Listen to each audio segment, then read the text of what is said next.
right, you're live. Okay, very good. So, do we have, okay, we have Kathy, or we don't have Tom. Do we? Oh. Not yet. She was. It's Jay. Oh, okay. Jay looked great, by the way. Lynn? Did he? Did he? Yeah. He sounded good this morning. Did you Yeah. go over and see him? Yeah, I dropped Oh, food you off. dropped off, yeah. Yeah, to Okay, come back I gotta from the remember to do laundromat. that tomorrow. What was he wearing? Shorts and a shirt from Austin. Is that a? Is that somehow relevant information to It is, anything? because he always talks about his elk suit. His hat.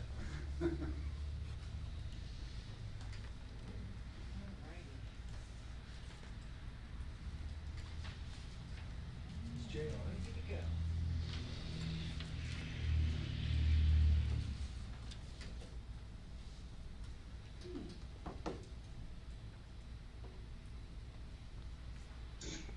Kathy, Eileen. No, Tom. Tom? Yeah, Tom's there. I see him. Tom Abbott, there's my dad. Oh, we don't have a picture. He's on the right there then. I have a picture. Hi, Tom. Oh, there he is. Okay. Yeah, good job. Okay, then I guess I will call this meeting to order. Okay, and there were no actions officially taken in closed session, so we will rise and salute the flag. Please join me. I pledge allegiance to the flag of the United States of America and to the republic for which it stands, one nation, under God, indivisible, with liberty and justice for all.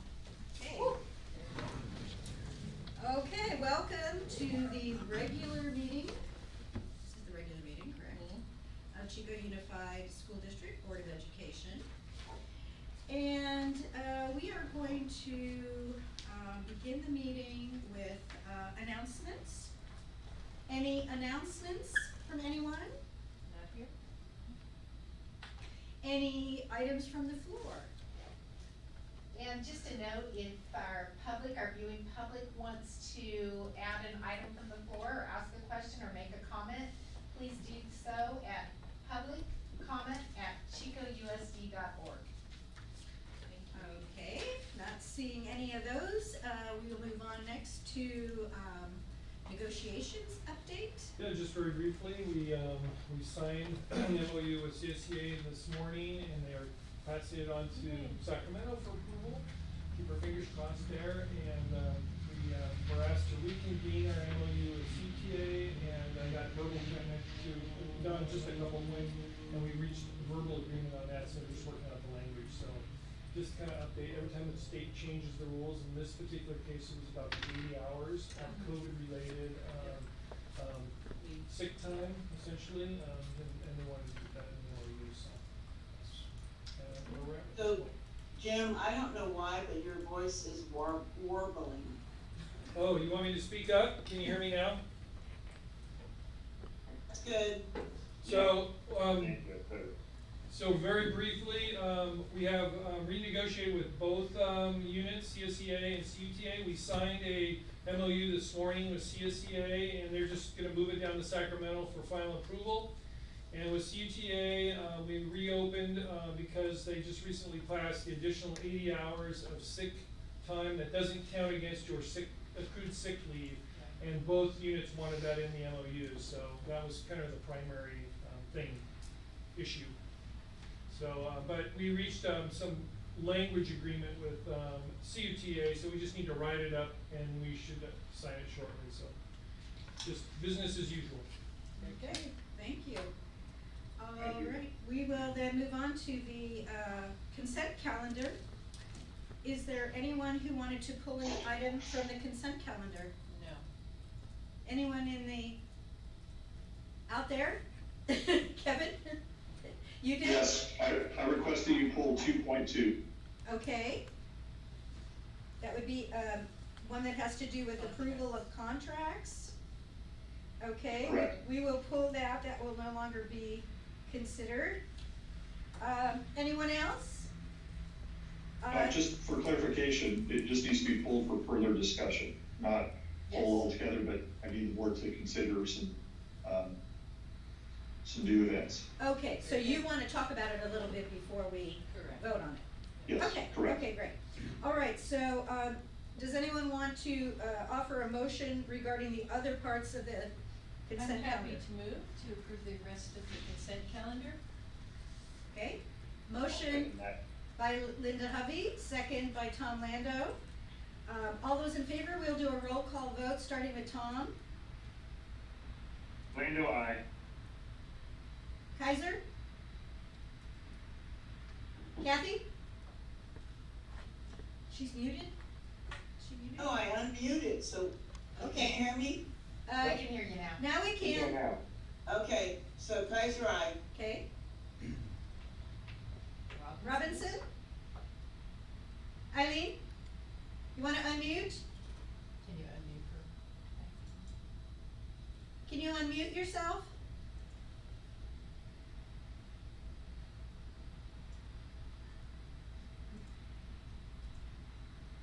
Eileen, can you hear us?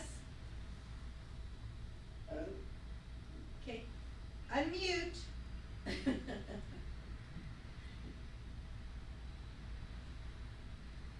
you do unmute all down at the bottom?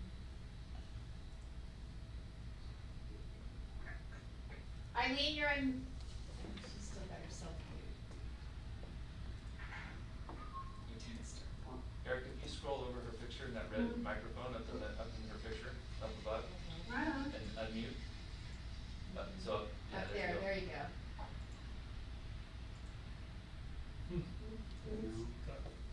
So, Eileen, can you hear us? Yes. You can hear, okay, well, you're muted somehow.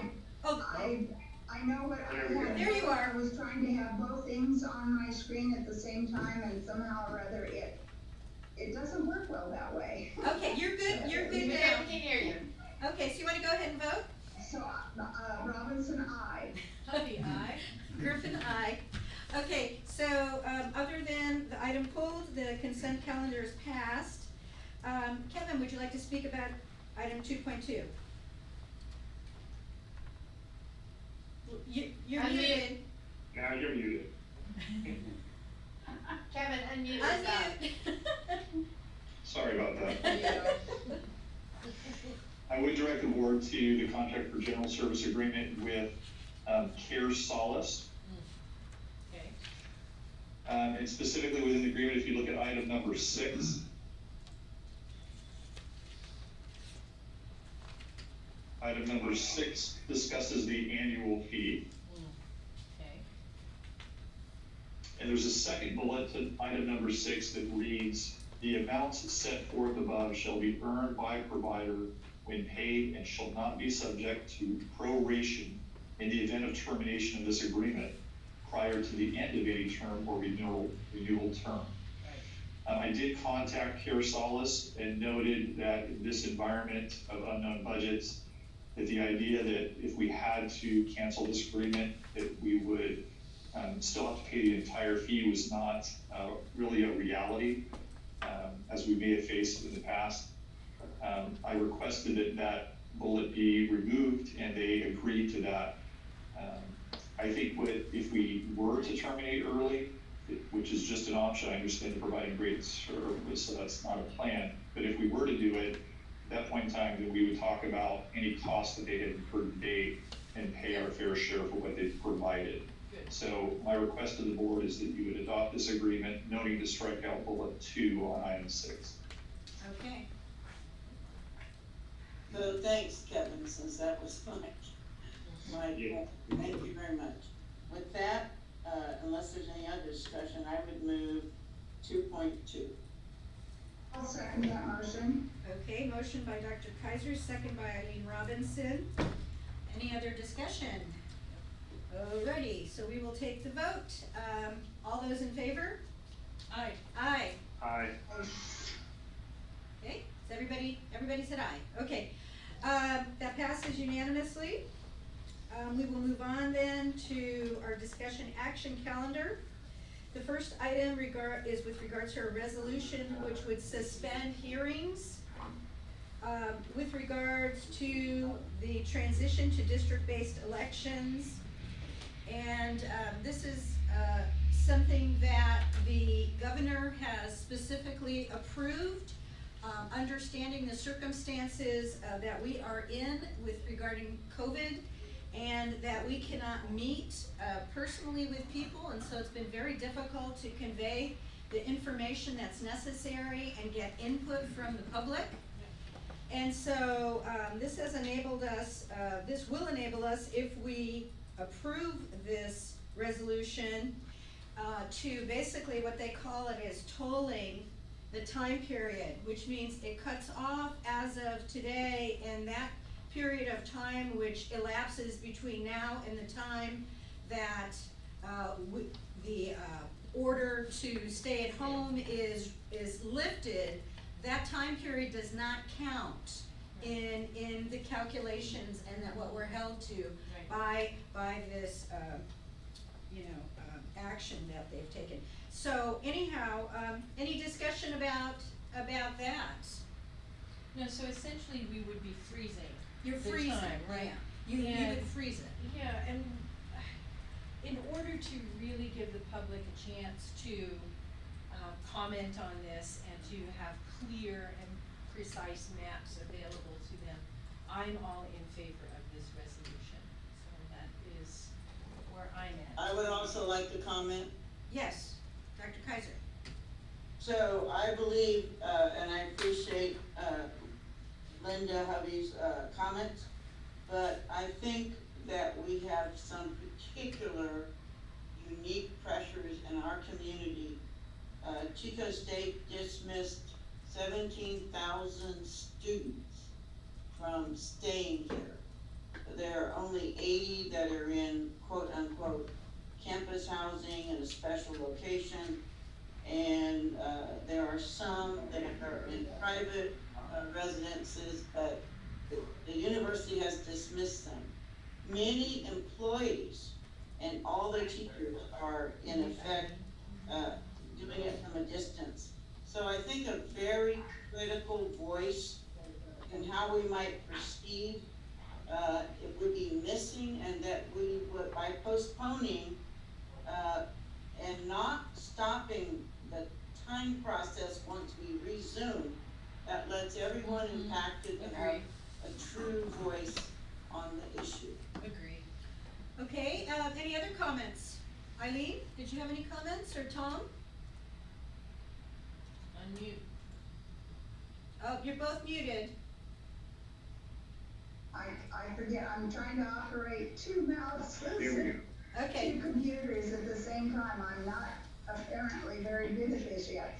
My comment is in support of what both Kathy and Linda have already said, with an additional caveat that, the in-person examination of the recommendations from King and Associate is much more, fruitful for me.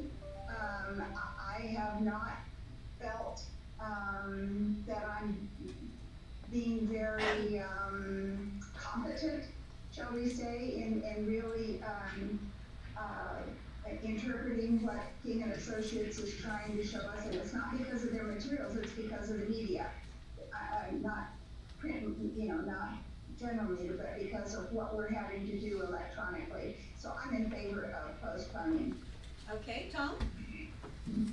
On a similar note, I would, move it along with, remove item 812 from this agenda and postpone it till such time as we have in-person meetings again as well.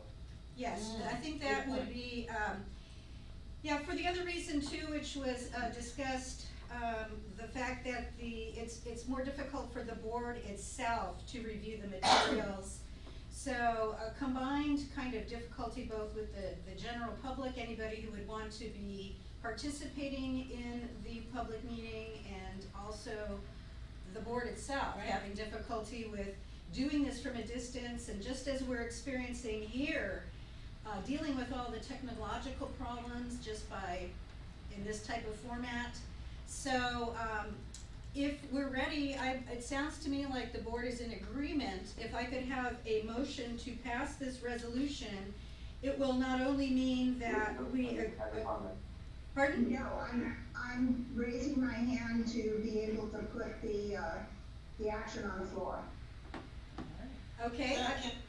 okay, so Eileen, you're moving this, there's a second by Dr. Kaiser. Tom, did you have another comment? No. Okay, and then by doing this, just so everyone knows, we would then not be considering the second item, which would be the presentation and holding of a public hearing tonight. We would postpone Agreed. that until the, stay-at-home, COVID, proclamation or whatever has been lifted. Okay, so, all those in. I have one more, just for the public's information, if there is any public out there, watching, it begins to toll when the stay-in-place order is lifted and the superintendent, not Ms. Staley, but Mary Sakuma, allows us to, begin holding open meetings again. And there's 70 days left on our toll, so there will be time for, additional presentations and meetings so that everybody can weigh in. So the county office of ed does not have a role in this, it would, the 70 days would begin when the governor lifts the stay-at-home order. Oh, so it's not connected to the superintendent's orders, but it's the governor's order? Correct. Okay, that's a I good believe that is clarification. correct. Okay, that's a good clarification. So let me, go back again. So the motion to approve this resolution was made by Eileen Robinson. The second was made by Dr. Yes. Kaiser. Are we ready to vote? All Yes. those in favor, please say aye. Aye. Aye? Aye. Aye. Okay, that unanimously passes. So then we will move on to. Before we move on, I do wanna thank Jamie King for, being Yes. online and ready to address us, and we will see you hopefully sooner rather than later. Yeah. Thank you, Jamie. Thank you. Bye. Okay, that's great. All right, so our next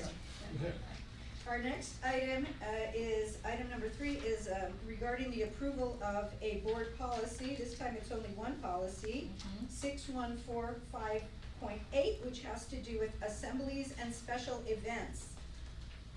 Is this the first reading of this? No, I think this is, The second. this I is the thought so. second reading. Okay. Mhm. So just for some clarification, over the last 2 years, actually, we've had quite a few requests from members of the public that we have forums in which, organizations that support youth could have, the ability to share with school communities what they do and what they do for youth. So this allows us to do that. It does not mean that people would be coming onto campus, but rather it would be in an after-school or, when school is not in session setting, where we can invite members of the public that have services for youth in our community to kind of have a fair and present what they have to offer. So, board policy 6145.8 would allow us to do that. Okay. Any further comments, questions? I'd like to move board, policy 6145.8. I'll second that motion. Okay, motion by Dr. Kaiser, second by Eileen Robinson. Any further discussion? All right, all those in favor, please say aye. Aye. Aye. Aye. Aye. All right, that passes unanimously. Next up, educational services. This is informational.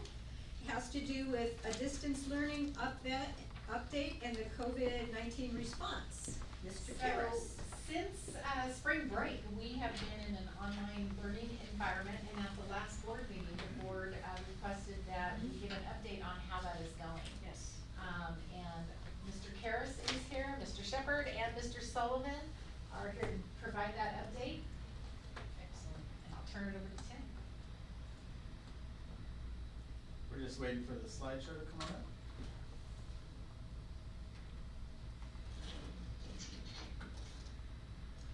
All right, thank you, Erica. Good evening. We're here to talk about the Chico Unified response to the COVID-19 pandemic across the departments. So this will include instruction, maintenance and operations, nutrition services, and human resources. There we go. First of all, right from the outset, we identified our priorities that we were going to keep in mind as we went through the planning process and the implementation of those plans.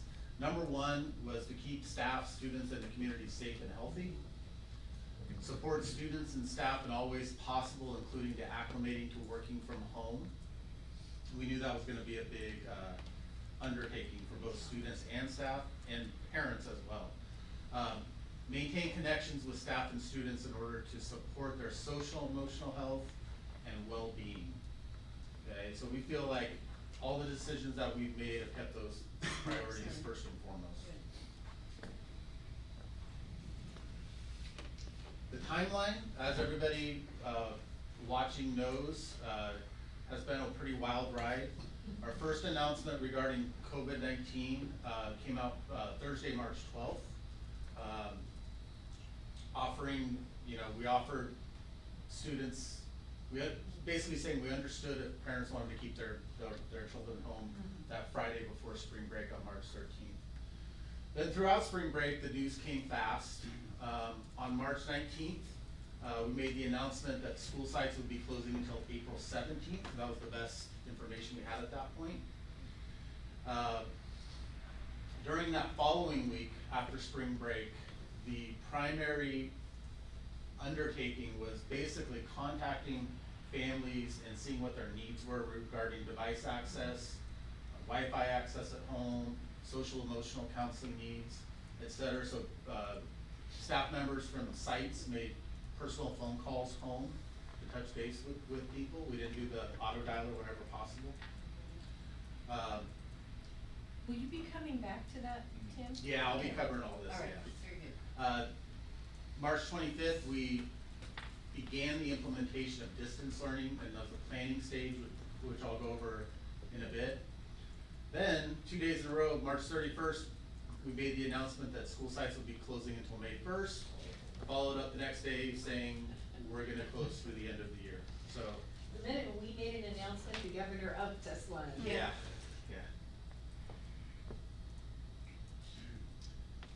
Okay, so we divided the implementation of our distance learning plan and our COVID response into 3 phases initially. Number one was to be that first week back after spring break, which was centered around teacher PD and preparation, as well as the phone calls that I mentioned earlier.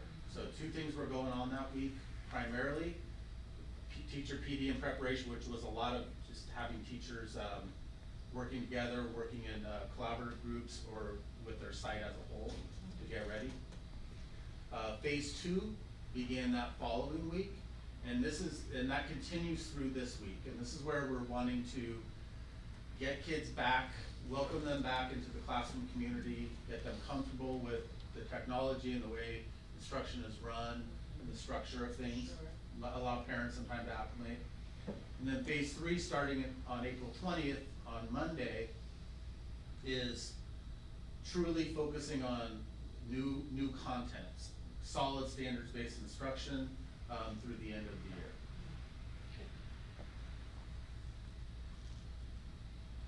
Okay, so what happened by department during phase 1? Number 1, in educational services, the leadership team, including site principals and district office administrators, developed this multi-phase implementation plan at the very beginning of the week that we're talking about right now. Again, families contacted with personal phone calls whenever possible regarding device access, Wi-Fi access, etc. We kept all those answers in a large spreadsheet, and now we have it in a database so it's easily searchable.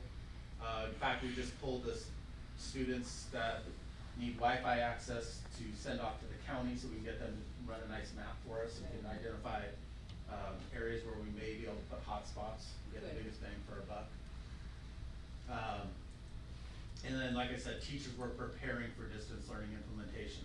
And keep in mind, that's 325 through 327, so that's 3 days. Wow. So there's a lot going on, and we really appreciate the flexibility of our teachers in particular during this phase, because they were, all of a sudden, their world was turned on its head. Okay? Information technology during this time, we were laughing when we put together this slideshow because it says one simple bullet with 6 words, providing Chromebook access for all students.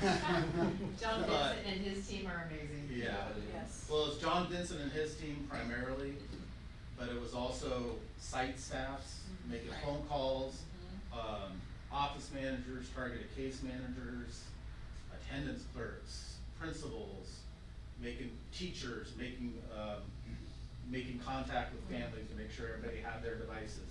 District office staff were running through spreadsheets for us, so it was kind of all hands on deck. I have to say that was a ship that sailed.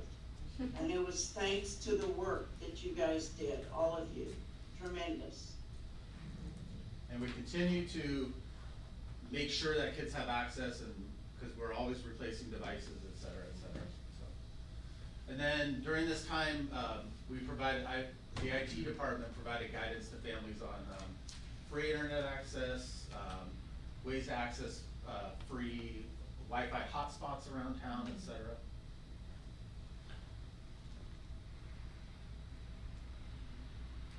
So, with those phone calls home to families to survey needs, we were able to reach 99% of our students' families, This to me which is is just, outstanding. that's amazing, Yeah. just amazing, great work on the part of staff. Yeah, when we send a general survey home via a auto dialer or mass email, we don't get anywhere close to that. So it's 100% due to the phone calls. I think it just points to the fact that everybody knew how critical this was, and they were all trying to work together. It is phenomenal. Yeah, and we had a number of schools, I think 4 schools that had 100%. Wow. Fairview, for example, had 1 that they couldn't get in contact with. Yeah. And schools are still trying to make contact, so, you know, those numbers, I think we heard of what, 3 more from Yeah. one school today? Yeah. You know, get them in there, too late.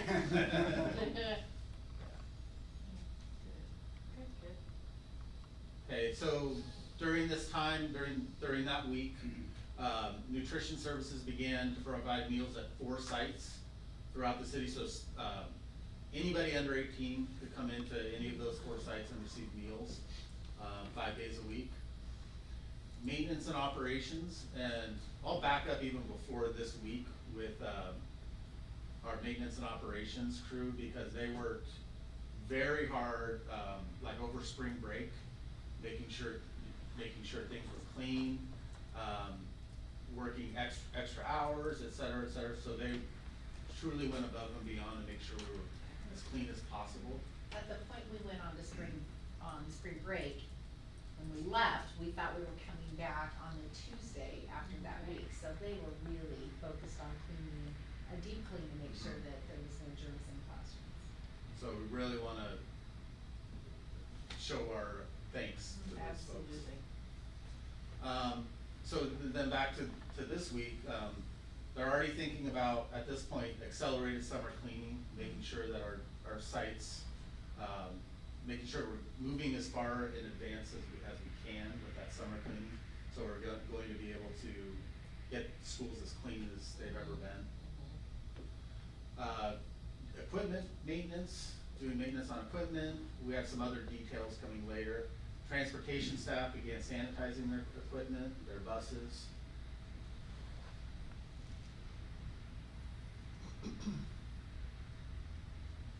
Okay, moving on to phase 2. This is where, from the educational services side and the teaching learning side, this is where distance learning begins. Okay, so this is 3:30, so a couple weeks ago. And the emphasis was reestablishing the connections with the students and practicing the access to technology, such as Google Classroom, Zoom meetings, et cetera. lot of adults are still getting used to Zoom meetings, and so it was important for our kids too. We're very lucky with Google Classroom in particular. Yes. That we've had so much training, especially in usage, especially at the secondary level, but we were able to get classrooms up thanks to the IT department. Once again, automatic Google Classrooms formed for all of our elementary schools as well that maybe weren't using it, weren't as familiar with it.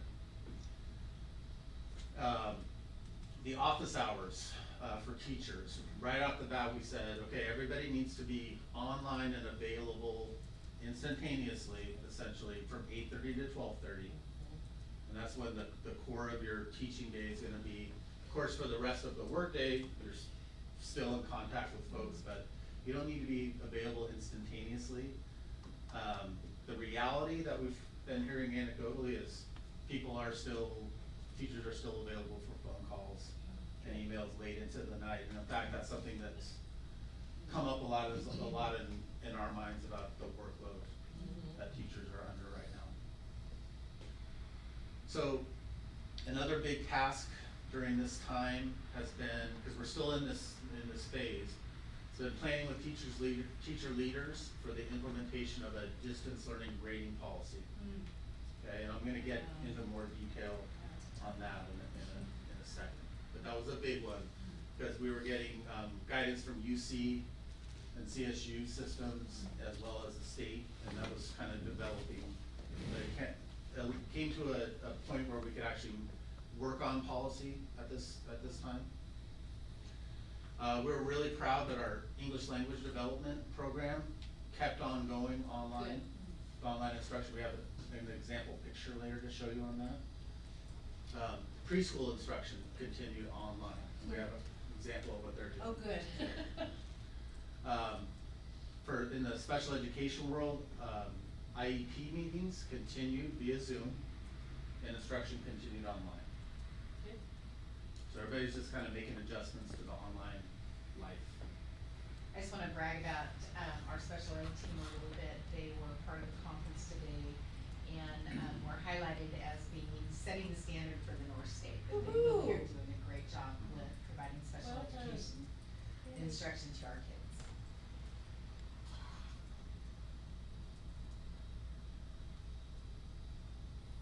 Okay, so phase two, over the past couple weeks, the IT department has been exploring options to provide internet access to families that don't have it.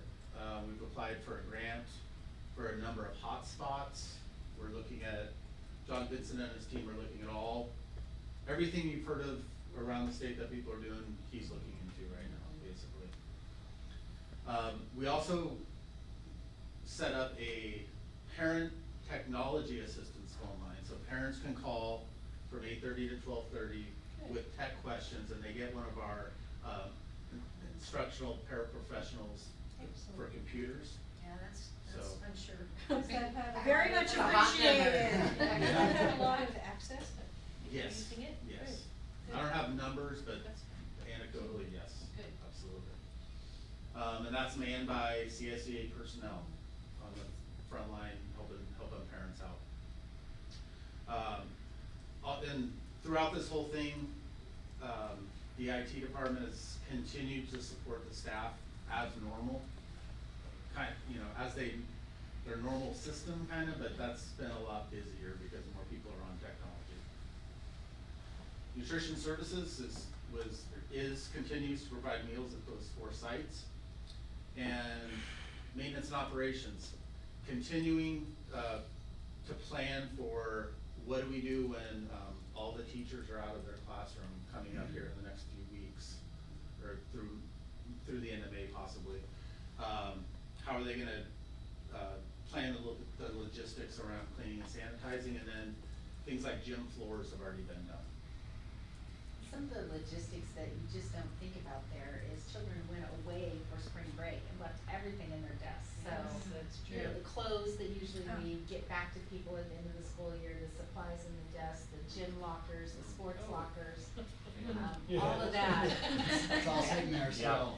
Smell good. All the art projects have ceramic teachers, and saying, Yeah. what do I do with all this stuff? Yeah, hands-on projects. Hmm. the logistics to figure out. Okay, so phase 3 starts on Monday, okay? So this is where we truly get into, the standards-based distance learning, where people are introducing new content. We have met with our secondary, staff as well, and elementary staff has received the word through their site, but secondary staff took part in a meeting yesterday morning regarding what the expectations were for grading, at the secondary level. So, and then special education continued. IEP meetings via Zoom and online instruction. And Eric, I'm gonna ask you to click on that, grading expectations.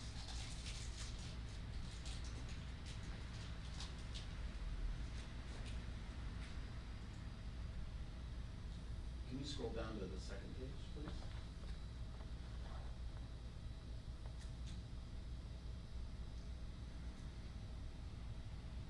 Okay.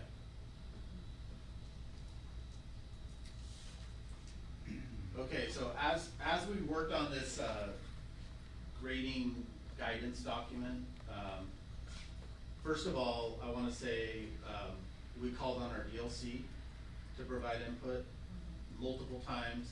And we also created a subcommittee for grading practices of teachers throughout the district, and they didn't necessarily have to be on DLC. So we had folks from all levels, from across the district, and it was quite a large group, We had 57 total. 57 total, so. Counselors and registrars as well, so it wasn't just the teacher perspective. Right.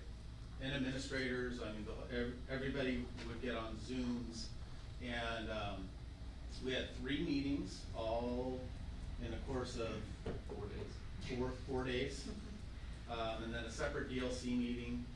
And, the first step was laying out what do we need to take into account here.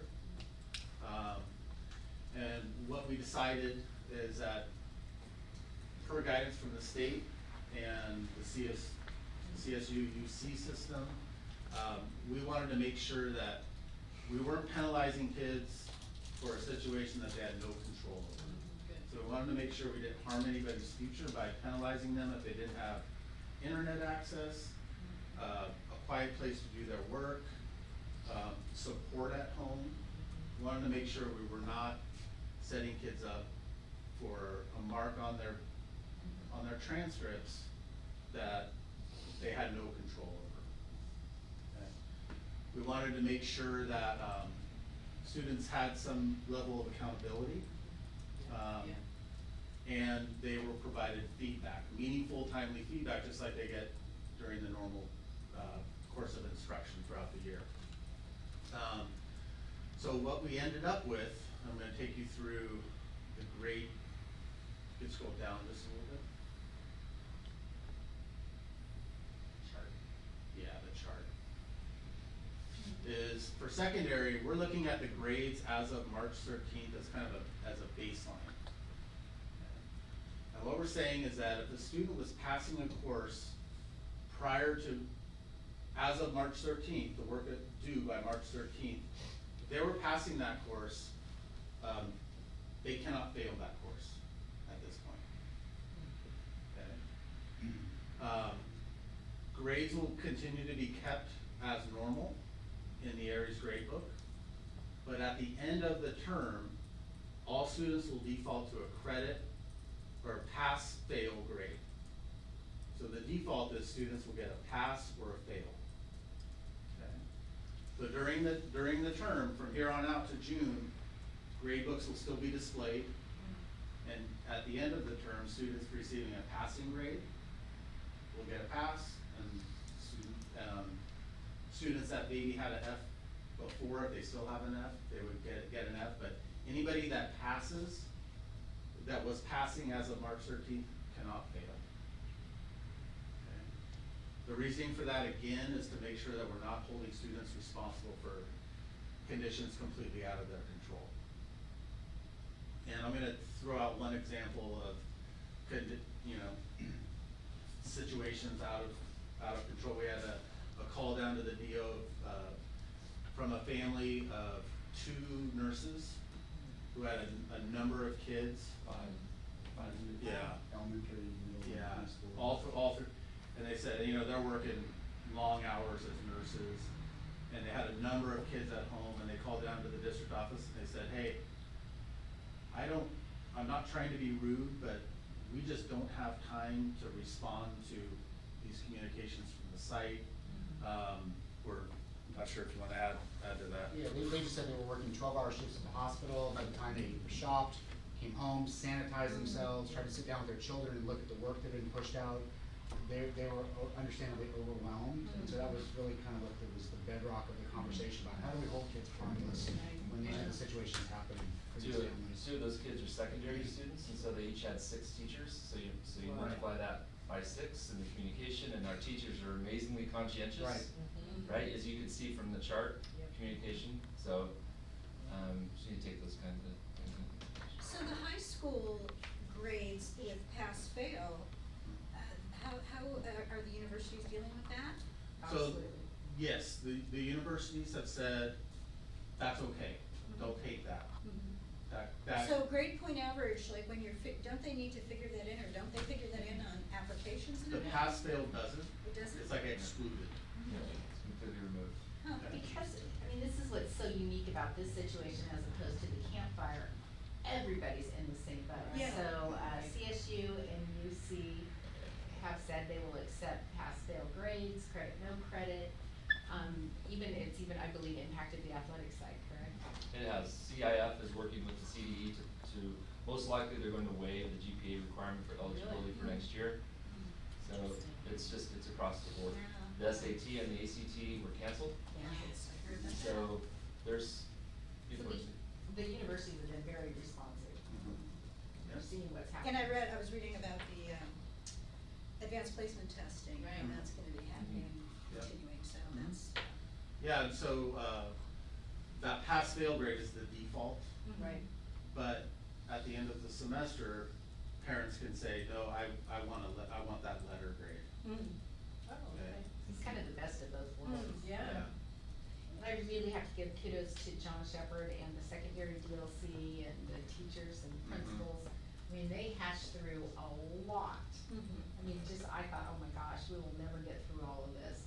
And, they came up with a workable document that I think we can easily explain, maybe not easily, but explain to parents. Thank you, Joy. You're our first, public brush at this, so let us know if you see things we need to change. And once again, we were extremely thankful to have DLC sitting right there ready to help, and everybody just jumped right in. So, and all the folks on the grading subcommittee that weren't even part of DLC jumped right in. They were the last meeting we had, I think we called at 4 o'clock the day before and said, hey, we gotta meet at 8 tomorrow, and everybody came. Good. Can you scroll down a little bit? Oh, sorry, back up to the elementary. There you go.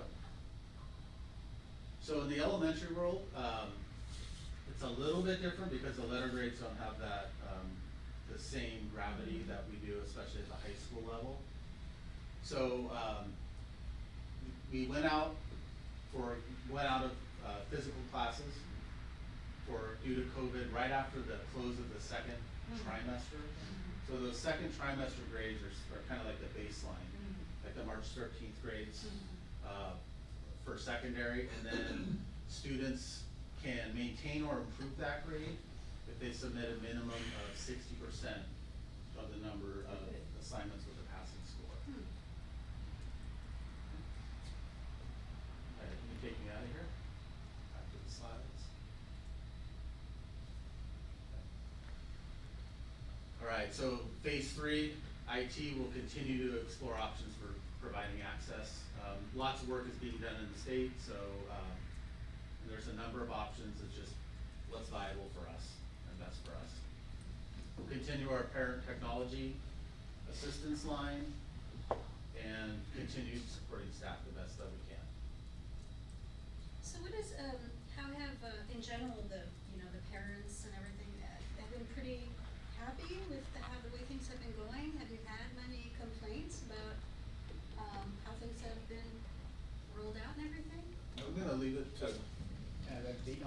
feedback that I hear is they're incredibly appreciative of the phone calls, like Tim said several times. And the other one was we've been encouraging staff to Zoom, Google, that kind of face-to-face phone. They've been very appreciative of the phone calls, and they've also been very appreciative of our teachers setting up Zoom check-ins 2 to 3 times a week was kind of the goal for us, for them. Yeah. And these could be 20-minute lessons, 20-minute check-ins. They've been incredibly appreciative of how responsive the teachers have been, checking in, following up, and just having conversations with their children via Zoom like that, letting them know they're still anchored, they're looking forward to seeing them again at some point. That's been the biggest feedback, is just how much they appreciate those kinds of things with it. With secondary, we haven't heard complaints, we've heard, can you help us? And if you can't, who can? And, you know, IT they've been able to jump right in and provide support. Vince and Sarah, before we could even contact him, he already had a plan to get lunches out. And so people would contact us with, hey, how are we going to access meals? And the plan, we could just say, here's what's going to be provided to you. So it wasn't necessarily complaining, it was, we need some help, and we had the resources and the folks to do it. And I think just like during the regular school year, you have people that, okay, we are on this is working, we're gonna make it work. And now more than ever, you have people that are feeling a little overwhelmed. And I think, you know, phone calls like the one, from 2 working parents in essential, fields, yeah, they're gonna feel that stress because they're trying to do all of that and at-home instruction. But there's lots of, comments, I think teachers are gonna be more appreciated than ever. I Watch think the so. late night commute. Yes. I've been hearing that. And all they're saying is, do not do enough for teachers, this is hard work. Well, the other thing too is, I think, you know, one of the biggest things is that, you know, a lot of parents that are home with children because they're not working, you know, they're used to having a particular structure in their lives, you know, with regards to dropping their kids off at school, and then, you know, then they're free to do their adult stuff, you know, and then whatever. And now they're staying home with the kids, and they're just so not used to, you know, so there has to be that structure, and if we're providing, you know, lessons and some structure and help with that, that's the big thing. Because once you lose that structure, that really is when There's things been kind a couple, I cannot get them to work, I can't make them do that. I know, that's, you know. Magic of a teacher. Yeah, really, so that's great to hear though. And just to follow up on what Ted and John were saying, one thing that's become clearer than ever to me is that prior to all this happening, we had a lot of good communication going on, just as a regular course of business. So I think that made it a little bit easier for teachers to then reach out more and then different, you know, different topics. Yeah. I think our communication has improved tremendously in the district, and that has served us well. Great. For sure, and, you know, but looking into the future, you know, I don't know, I guess I was reading something today maybe about a proposal about some kind of summer school activity. Is that being discussed? Yeah, we are looking at offering summer school through an online format, just the same, because we don't know what's gonna happen, and I think, John, you wanna talk about that a little bit? Yeah, we'll get to that in phase 4. There's a slide Okay, for that. okay, phase 4, all right. All right, so nutrition services is gonna move to 3 days per week next week, but they'll be providing food, so like a family might come in on Monday and get Monday's meal and Tuesday's meal. Okay? Which is actually an increase because on Friday they'll get Saturday's meal, whereas before they didn't.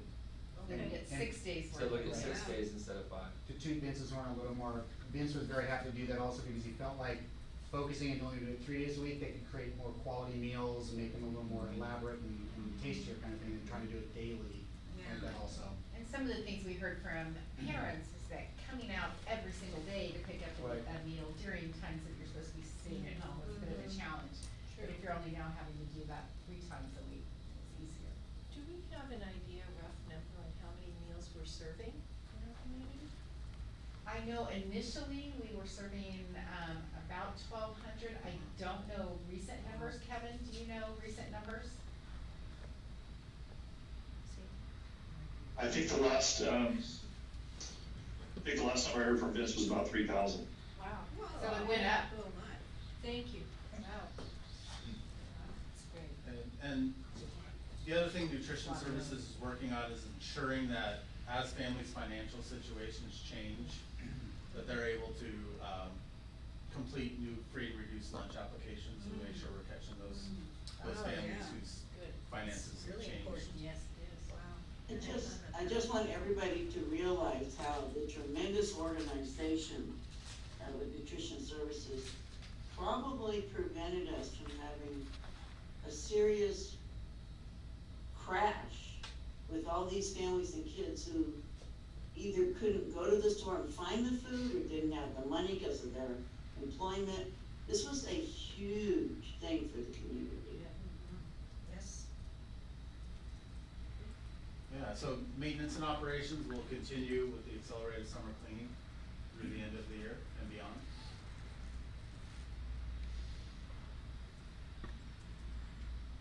Okay, so phase 4 with question marks. Things that are in process of being addressed is the graduation and promotion ceremonies. What will those look like? Yeah. You know, we're all well aware that Chico State is doing a virtual ceremony. We're a little different because we don't have students from all over the state. We're, you know, a few weeks after them for graduation. So that, lots of discussion around those. There's lots of ideas floating around for that. And Yeah, students have been surveyed at both the middle school and high school level, and so surveys have gone out to the kids from the kids. Excellent. So it's not just to hear what the adults wanna do, but also what the kids are Excellent. thinking about. There are groups of kids who are planning their own senior spirit week, even though it may happen in I July. think we've got some. Yeah, we've good got some of Okay. that. It's pretty Good good. for them. yeah. They're taking charge. And along with that, you know, the activities and Yep. the award ceremonies, like seal by literacy, those, Yeah. those kinds of things. What are we gonna do with those? And then preparing for next school year, what does that look like? At this point, we feel like we need to be ready for a variety of scenarios. Okay. And then John, you wanna talk about summer school? Yeah, so as Kelly said, we're gonna transition to Edgenuity online platform. It has multiple levels of rigor, and so we can adjust it we can adjust it per student. I think that might be a little bit overwhelming, 300 summer school students, which is typically what we have. And fortunately, the Oak Ridge facility can be accessed from outside. It has that exterior door, even though the mall is closed, so we're gonna house it there. Good. So we have a plan, Good. yeah. Sounds good. All right, so human resources. Jim, do you want, I can go through this if you want? Yeah, either way. Yeah. Yeah. just- So we did complete the certificated interview process using Zoom. How'd that go? It's good. Well, it's Went not quite well. ideal, but it went very Yeah. well. Yeah. We were able to, fully, hire and fill all our positions and, you know, John and Ed, kind of organized the nuts and bolts of it with principals, but, Heather Deaver was a huge Yeah, resource Heather. for us. For elementary, I think our first 10 minutes were a little teetering, and so we got a couple things figured out really until 5 o'clock that evening, everything went very smoothly. so we had the principals in this room, but the candidates Zoomed, that way we could kind of keep social distance here and have a Yep. controlled environment, and then, just ran the candidates through and then selection committee, I think after that. one huge kudos to our team, to the human resources team is Ridley hasn't hired yet, Orville hasn't hired yet, Orland they haven't hired yet. So we were ahead of that curve, so we had the deepest pool. I know that sounds really professionally selfish, No. but it was. But that's okay. It's okay. We are. So we were excited about that. That's great. All right, so, I was just gonna, sorry, that's okay. so the classified is a little different, because in the merit system, we have to do Right. testing, and we can't gather people together to do Correct. testing, so we're kind of on hold. We did, sit down today and do some prioritization of the positions we wanna fill as soon as things open up Good. again. Because we're also aware that there may be some positions, because of budget issues, we may be a lower priority, so we're prioritizing the ones we have to fill, and ones let's wait on and see if those are actually Makes needed, sense. so. Good. And I covered the, Yep. MOUs already. And at the time of publishing, we're still continuing to work with CSEA, but. But we signed that this morning. The state still has to approve it. It's going down, it went down to Sacramento today, so. So different groups of staff are working have different situations. So you see, M&O staff working full hours, transportation and nutrition staff are working modified, school site staff are working on a modified schedule. The bottom line through all this is that, our classified staff has been wonderful and flexible, and we lean on those people, you know, more than ever. We learned that through the fire, like the Yes. targeted case managers, our counselors, our guidance, specialists, et cetera, et cetera. Our yard supervisors right now are walking around the schools, making sure that people We're aren't. getting some vandalism, and Yeah. they're putting a stop to it. Good. One of the things we asked, CSEA unions for, and they agreed to, and we have to typically do a 14-day notification to move somebody from one site to the other, and that's problematic for custodians and Yes. maintenance staff when we need to be flexible and move people around where the work is. And they agreed, that we could do that immediately, so, that way we can reconfigure teams, much like we do during the summer. We're also looking at making some modifications to our custodians, because they really have been working hard. And in the campfire, we needed them, there was ash, there was cleaning that had to be done. And while other people had, you know, a little bit of time during that chaos, they were here working. This time, again, we needed them because when you have a flu going around or a COVID, you really wanna make sure all surfaces are clean. One of the things that I've asked of Kevin Bultma and John Carver and the M&O staff is that our school, since now we know we're not coming back until next year, that we take this time and do a really thorough cleaning of our campuses. I said, I want those classrooms sparkling, because we have the time to do it. But with that said, let's find out a way to do it that really meets our custodian needs as well. If they need to have Monday, Fridays off, if they, wanna work half days, if there is a need to, work hard for 3 weeks and then say, okay, you've got the next week off, they'll enjoy it. However it takes, as long as we get to that end goal. Good.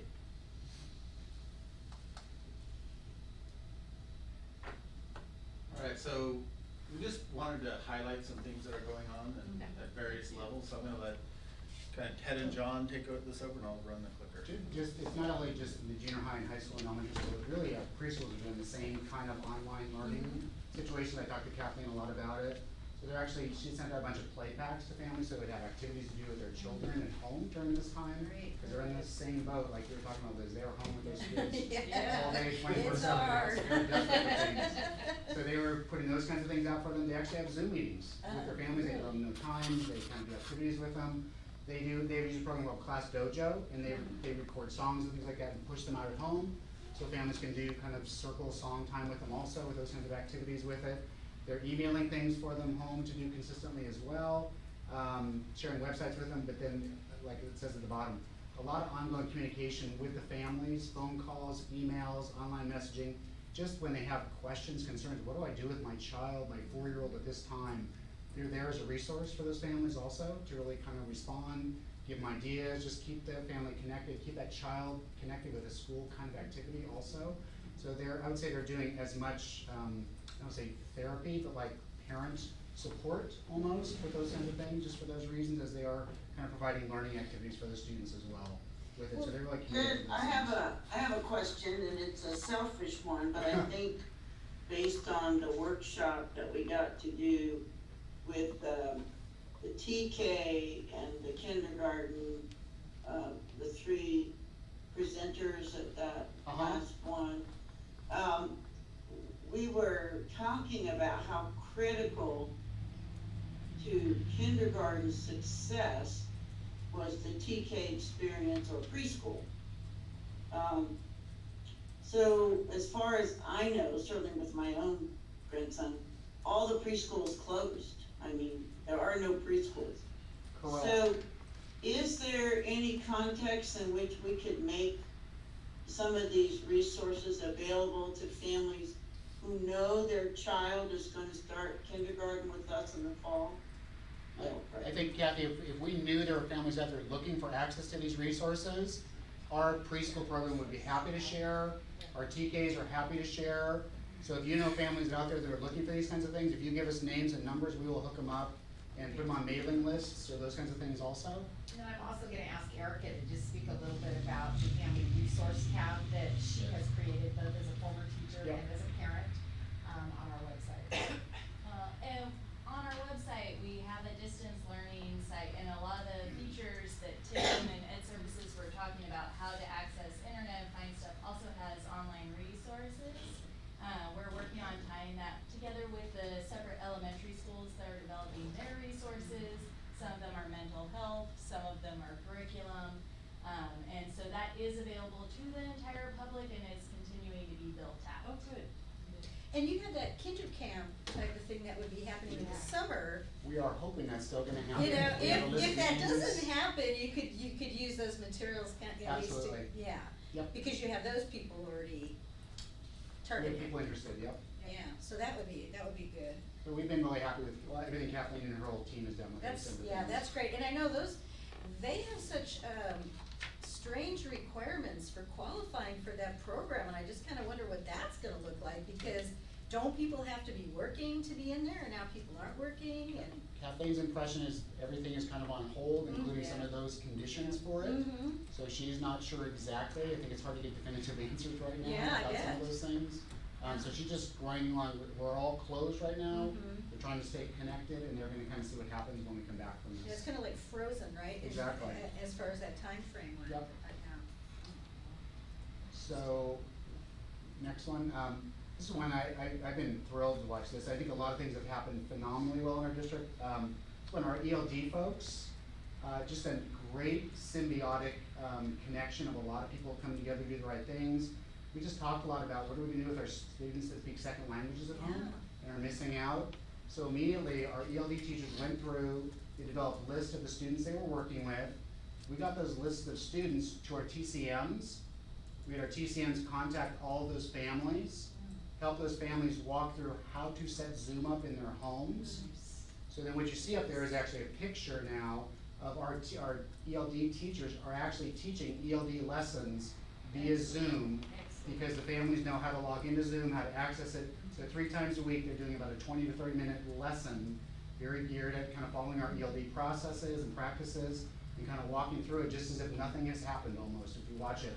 And I would even say our coaches, the ladies that we hired to run our ELD program, they're actually providing feedback to the teachers that are teaching the Zoom lessons. They're actually watching how it's going, providing feedback with those kinds of things also. So it's just been this great melding of our TCMs and classified folks connecting with the families, helping them get access to all these kinds of things, but then quality instruction is still continuing to happen with it, just like we would hope to see with those kinds of things. So it's been really, really neat to see. That should be a model program like for special Oh my ed. gosh, yeah, everybody just steps up. Well, and So the impressive. other one too is the, two-way immersion. I know there was discussion about that because that relies heavily on practice between the Spanish speakers and the English Yep. speakers, so that if, you know, so if you have months off where that's not happening, they lose To it. see that language kind of start falling Yeah, apart. yeah, at that point exactly. too. So that's similar to. Similar, yep, Mhm. yep, So very I'm sure similar. they could use some of the same I strategies. think we're encouraging everybody, here's some really good practices to be kind of following with those things. I know a lot of elementary teachers are kind of saying, we're doing this with reading groups now also. Trying to get time slots set aside For for. some reason, Ted is going in and out, in and out. Sorry, Kathy, I'll try to talk slower. A lot of elementary teachers are actually starting to try to do small group reading lessons in a similar format, scheduling Zoom times, letting families know if, you know, these 8 students log on at this time, we're gonna walk through some reading practices with them and do those kinds of things as well. But it really kind of was a confluence of a lot of what the ELD teachers were doing to kind of help people see this and how it would work with other practices also. Right. So it's gone very well for us. Does anyone think that by opening the door to all these different news type of things, are things ever really gonna go back to the way things were before? I think it'll change. It was interesting, I was reading some articles today, actually, Yeah. before I came in here. Said a lot, elementary folks in particular, and high school junior high, a little shift. Elementary world is really geared, families, it's almost in their genetic makeup to take their child to school. Children like that experience, families like that experience. Socialization, I mean, it's a very elementary connected thing. And just for those reasons you were talking about, like, it really changes family dynamics at home when they're not doing it. So I think elementary is, there's a real set pattern to do those things. I would say it might shift a little more as they're a little more older and a little more more self-independent, but I know Yeah. there are a lot of families like their children in school, socializing, connecting with those kind of things. Well, and I agree with you, Kelly, that people are really gonna see the value I think of, so. our education Absolutely. system. Absolutely. So, So one more slide, elementary, and this was, I just asked some of the principals, hey, can you share something what you guys are doing? This was what Little Chico Creek has put together, and I know Erica's been kind of talking with some of our DLC teachers just to have a more commonality amongst our districts, not that it's not happening this way. Every site's a little different right now, this was just a nice example of what Little Chico Creek did to pull some things together from their, just how their teachers have things organized, how families can access things. So when you're a LCC parent, this is how you can log on and kind of see all the different supports and structures and how to contact your child's classroom, teacher, and all those kinds of things. They just have a lot of ways to be in communication and get information going back and forth with them. So this is what LCC is pushing out on a consistent basis, and it's like by teachers, by support services. If you're looking for other kinds of deeper service support, they have a request go in there so parents can send in a request and saying like, I'm looking for some other kind of support, whether counseling support or TCM kinds of support. They're doing kind of just stay connected with Spirit Days, and here's how you can be part of those kinds of things. So they're really pushing out a lot of ways to keep students connected to their school, connected to their teacher, but also along the way, letting them know if you're not sure how to do this or you're looking for help with this, here's easy ways to find that and be able to get answers for those kinds of things also. And I would say every elementary school has something similar to this, slightly different but similar.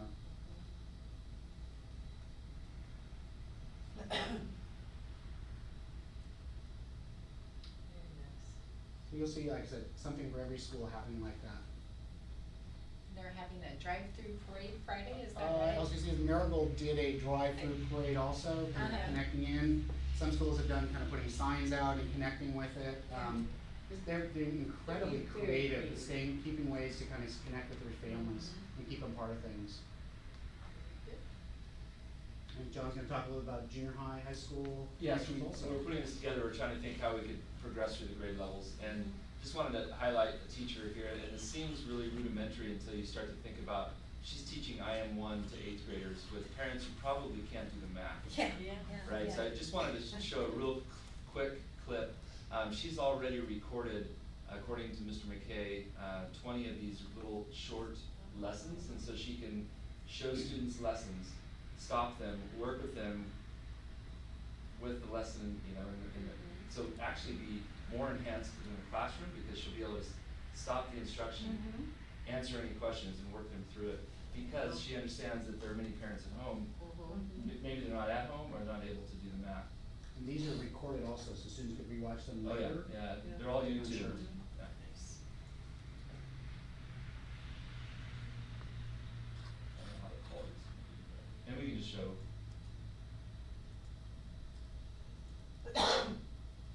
Seems like the computer's bothering me on this. Sign me out of my account.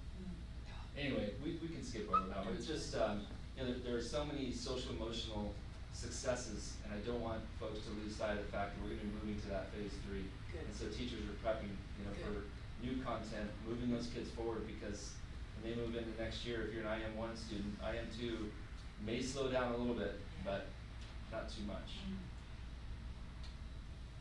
And then we wanted to finish with some fun examples of, again, student learning, but in a digital world. And I don't know if this was shared with the board before, but this is, first we have Pleasant Valley, then we have Chico High, we have PV's choir singing the alma mater.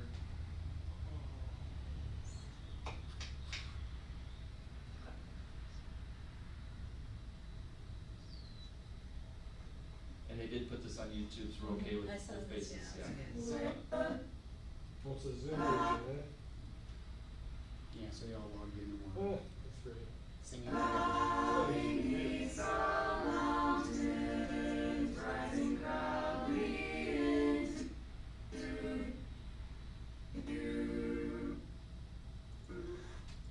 It's a bandwidth, yeah. Yeah. We're going real slow with bandwidth. And then, of course, our staff are amazing, so our Chico High staff put together, I'll use the word interesting, clip to try to celebrate the different personalities on their campus, and to see some of the brand new teachers, brand new to Chico High in this video, it's pretty welcoming.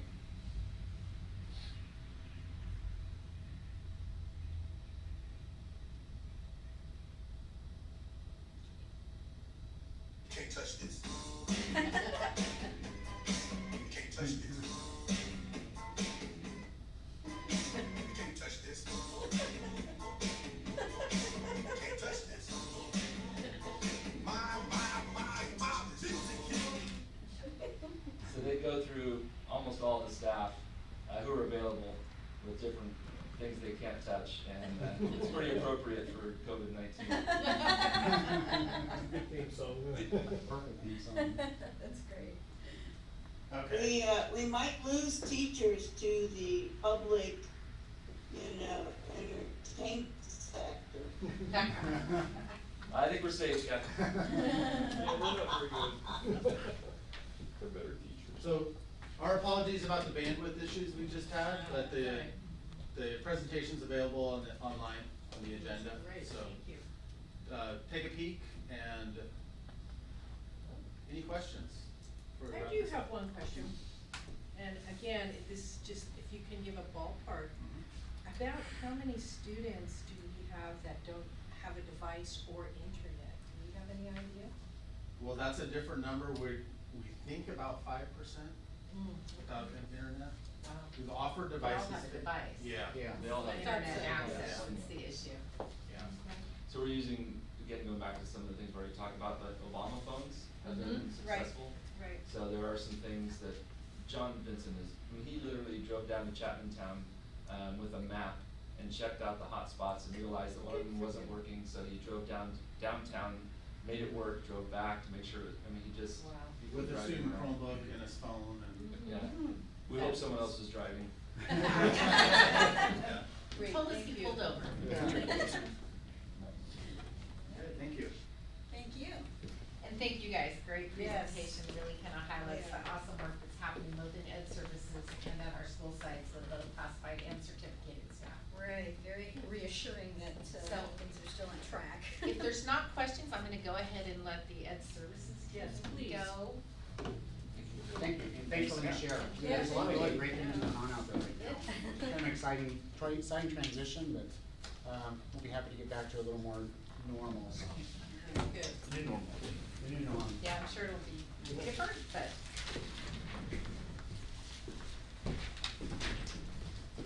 Okay. Okay, so, Thanks, you guys. thank you very much. We'll move on, and I guess our next item is a business services item, and it has to do with, a public hearing, discussion and action regarding whether to increase the level 1 fee schedule for, commercial, industrial, and new residential construction.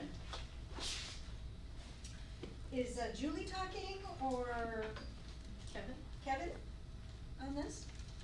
I believe it's Julie. I will. Julie will. Hi, Julie. Good evening. Nice to hear everybody's voices. Likewise. This is a public hearing, so do you want to open the public hearing? I will open the public hearing. Thank you. In January, every other year, on the even numbered years, the state allocation board reviews and adjusts, if necessary, the maximum authorized school facility fees. On January 22nd, the SAB met and they did increase the level on residential fees up to $4.08 per square foot and commercial fees up to 66 cents a square foot. That is a 29-cent per square foot increase for residential and a 5-cent increase for commercial. The district has prepared a school fee justification study, which you've all been provided a copy of. It's also been provided for review to the public as required. And we have Lynn Gruber here tonight from Koppel and Gruber, who developed this study for us. and she's gonna do a short review of the content of the study, and then open it up for any questions and comments. Yes, Irene? Thank you. My question, when we last went through this, what was the increase that we approved 2 years ago? Lynn, do you know the answer to that? I think commercial stayed the same, commercial didn't change. Now, commercial went, I'd have to look that up. It was not quite as high of an increase as what's being proposed this time because of the indexes that the state allocation board uses. But it's always a fairly healthy, most of the time, it's a fairly healthy increase. Thank you. So just to note, before Lynn jumps in, Chico Unified levies level 1 fees. There are actually 3 levels of fees that school districts can implement. And our school district has always only levied the lowest amount, which is level 1. So with that, I'll hand it over to Lynn.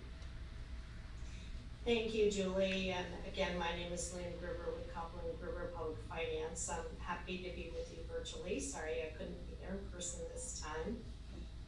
But as Julie said, we have prepared the fee justification study, and in accordance with Government Code 66,000, in that justification study, we have to identify the purpose of the fee and the use of the fee and the relationship between the fee's use and new development, as well as the fee amount and the facilities attributed to the new development. And then you all also have to provide an annual accounting of the fees that are collected. So what our study has done is looked at the estimated costs per student for modernization effectively, because what the school district is looking at through the master plan, the 2014 master plan and then the 2019 update, is making sure that your facilities are in working condition for the students who are coming from not only new development, but existing development. We have to show the new development portion. So through that process, we expect about 686 new students to come over the next 10 years from new development. This is coming from about just under 2,900 proposed units. And then we look at the cost per student, and multiplying that by the student per household, which is a student generation rate, to those 2,882 units. And then we get the cost per eligible cost per student, and down to the square footage level based upon the new housing stock that is proposed.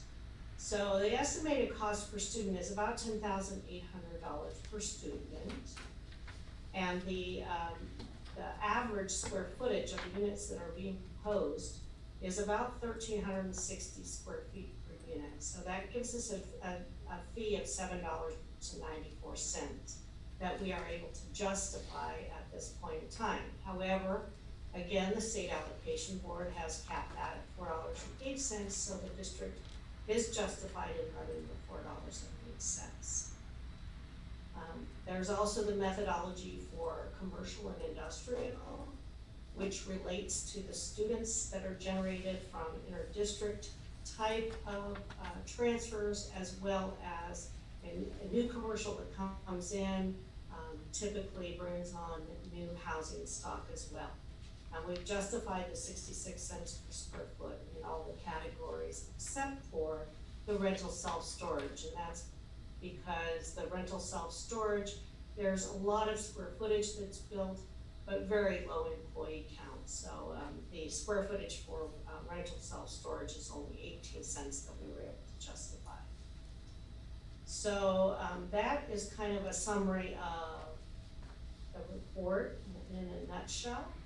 As Julie said, and as already, the public hearing has already been open, so you do have to have a public hearing. And then, if you so desire to go ahead and adopt the rates, then you would adopt the resolution, and then they become effective in 60 days. So, I'm open for questions. Any questions? Is there any comment? Yes, actually. Tom? Two questions. First of all, I just want to make sure I'm understanding this process correctly. These fees are just levied once on any structures that have been built since the last time they were levied? They're levied at the time that a person comes into the district and wants to pull a building permit. And they're levied on new construction as well as additions to existing homes over 500 square feet, and then new new industrial and commercial. Yes, and only one time. That's right. Can you see my hand? No. Oh, wow. Tom had a second question. I Tom? pushed it in Zoom, so I don't know why. Okay. Can I, make a couple of comments then and, Well, let's, wait a second for just a moment. I thought Tom had a second question. oh, sorry. Unmute Tom. There you go. Sounds very awesome. I think my question might be more relevant later, so Okay, you wanna wait on that? Okay, Kathy, go ahead. So, a couple of observations, and I can't even remember, Liz, if you were on the board then, but we went a number of years, I mean, a really long gap where we never raised any of the fees. And when we did look at our needs and our costs, the realtors and the building association came at us with both barrels. And I was stunned because I didn't realize we'd gone so many years and hadn't done anything. So, I think since then, since we did pass it that one time, we've been more responsible to the district and the homeowners, in that it's been a consistent 2-year framework, which is what's allowed, and we've never exceeded, or even suggested that we exceed what the state cap was. But when I was on your behalf presenting about vaping at the city council, and this is back, I think, in November, they made an announcement at that time about a senior citizen housing complex that was gonna be built, basically on the same streets as Marsh. It was gonna have 101 units. Well, I've been waiting for something to be stated about that. And by the way, senior citizen housing gets a reduced rate. They don't pay this rate. And I finally asked the mayor, like, what's going on? And the only housing permits that were in process were luxury apartments. Yep. That was Yep. all that they were processing. And the rationale that was given was, well, the builders say when they build the luxury apartments, all the people that are in more affordable housing will move into them, and then that'll create space. I was like dumbfounded. Not a word about senior citizens, not a word about affordable housing, it was only luxury housing. So I think that, this is once in the lifetime of a building, and it is critical that we have the money to do the kind of modernization and accommodations that we're gonna need for our incoming students. And also, if the governor continues with statements about social distancing while school's in session, we are gonna have an enormous, complex, issue to unravel. Thank you. Hey Kathy, I agree with what you're saying, but I wanna play the devil's advocate a little bit. So we are currently collecting developer fees at the current rate that we have. Great. This point in time with COVID-19 Not to digress into that whole COVID-19 thing, but I do have a very big concern about the economy and the long-lasting effects that this is going to do. So I am just wondering if it wouldn't hurt us as a school district too bad to postpone this, increase rather than Okay, I'd like to to initiate make a it response right now. to that. So yeah, I'm gonna As poke some the of you bear a know, little bit we were on here. a family vacation in Fort Bragg, during spring break. And the day we came home, which was Thursday, is the day the governor announced stay in place. Mhm. The entire way back from Fort Bragg to Chico, there was construction going on roads, Mhm. in areas everywhere. My son is in construction, as you know, he did, PD, stadium. His job, and all construction workers are labeled essential. None of them, are off work. So the reality is, you can't make that skip, I think, to let's delay a little bit, because it's only once every 2 years. And any building that was built during that time period, you would miss out on that forever. You A would only building miss out on 50 the years increase. in longevity, or 60 years, you're done. You'd miss Look at out all the on the 5% construction that's going on in increase on North. commercial building, Tremendous. or 5 cent per square foot. You'd Yeah. still be getting fees in, Right. and it might give our builders and our developers a little bit of breathing room to get some more housing going.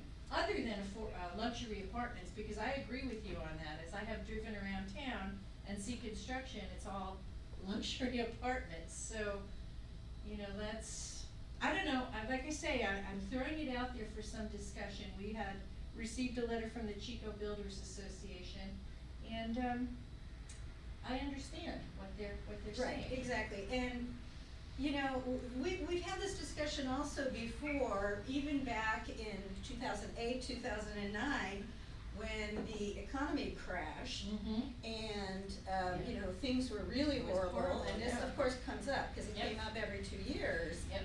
And it was felt that, wow, you know, how can we do this, increase this when people are so struggling?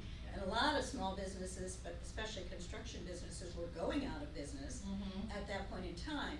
But right now, we're faced with a little bit of a different scenario because construction is booming, or it had been booming up to the It time is of this. booming. It still is. Yeah. But especially up here, due to the campfire and due to Yes. all that's going on, Yep. prices have skyrocketed. Yeah. The workforce has diminished, they can't Correct. find enough workers. Correct. They can't, you know, so we're faced with a whole different thing. Realtors are telling me that, oh, you know, yeah, you can increase this, we hate for you to do this, but the builders and they're just gonna pass on the cost Mhm. to whoever buys the places they're building. And it is very, you know, for builders to go out there and get the financing and everything and put themselves at risk is a difficult thing, and of course, if you keep increasing the costs, that adds to their stress level and their inability to be able to do certain things. So this is really, it's more of a difficult decision than you would think. However, we are faced with, this is only one of our tools that we have to obtain the money that we need in order to complete, you know, the work in our master plan.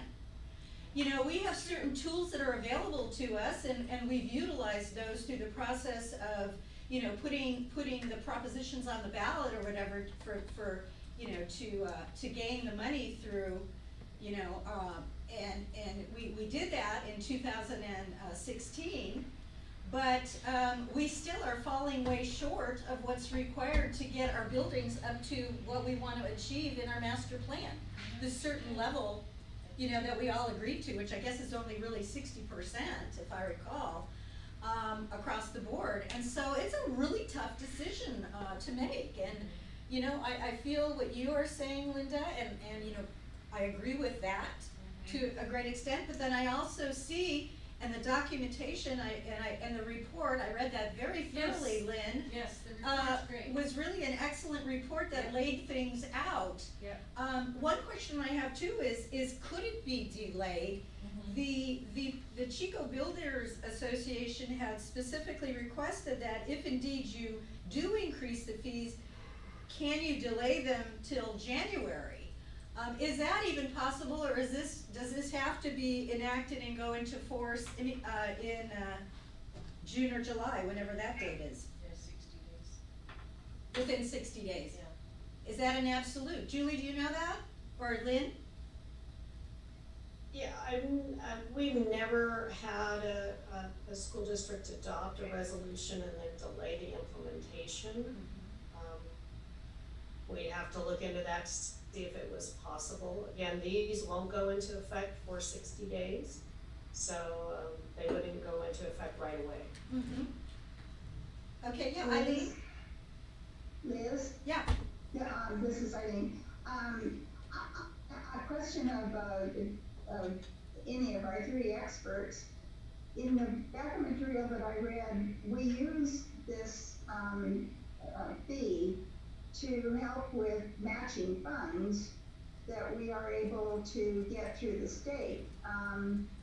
So if that's correct, I feel that it's really an advantage to everyone living in Chico that we do levy the fee that we are entitled to, because we are able to utilize the matching funds component of what becomes available through the state pipeline.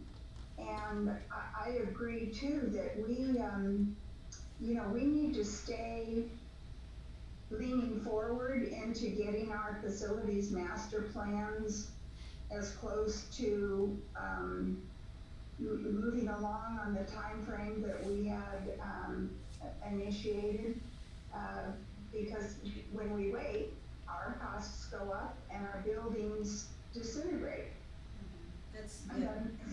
That's true too, we're affected by it. Julie, do you have anything to say about this? Julie? Tom, you're on mute. Yeah, couple of questions. Oh, Tom, okay. Kevin, Kevin, do we have any idea what we might be missing out on in terms of matching funds or delayed projects if we did say delay this until after 6? I think what you'd be looking at is we would not be able to go quite as far in our facility master plan as we'd like to. Facility master plan identifies over $400 million of improvements when it was first done in 2016. And, with our bonds, and with leveraging state dollars, you mentioned, we're still gonna come up short of that. And this also then creates, additional cash flow challenges for us. So a project like McManus that is on the horizon, we would have to delay more than likely, because we just don't have that consistent cash coming in from developer fees as we're trying to deal with the timeline of bond sales. So I hope that answered your question.